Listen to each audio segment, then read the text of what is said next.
Kasing busilang ng tala, ako'y pinagpala nung ako'y nagbalik, humalik sa iyong awan, noong pala'y wala, akong mapapala.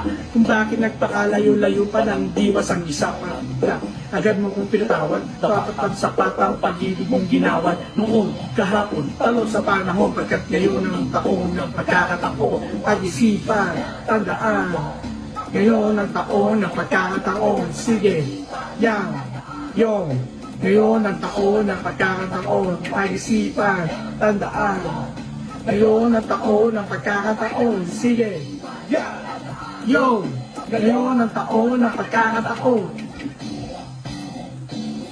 Dapat mong malaman at maramdaman ang pasasalamat at papuri ng isang nilalang. Mga kasalanan at hindi karapat-dapat sa iyo. Sa isang salita mo lamang at ako'y napapaluhod. Napapanahon na isulat ang tula kong ito. At para sa iyo inaalay sa salita kong ito. Salamat sa iyo at iyo ay iyong tinanggap muli. Sampu ng aking pagkakamali ako'y biglang nabuhay muli. Di ko maisip kung paano mo minahal ng isang natulog ko.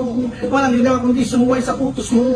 Sana ay tumatag ang pagsasama. Tumatag ng gusto. Walang labis, walang kulang kundi wasto, sukat na sukat, parang sa stray ang mga tabas, mula umpisa hanggang wakas, pag-ibig ay wagas, tikas na sa iyo, yung ng tapat, para lang sa iyo, Jesus, iiwanan ng lahat.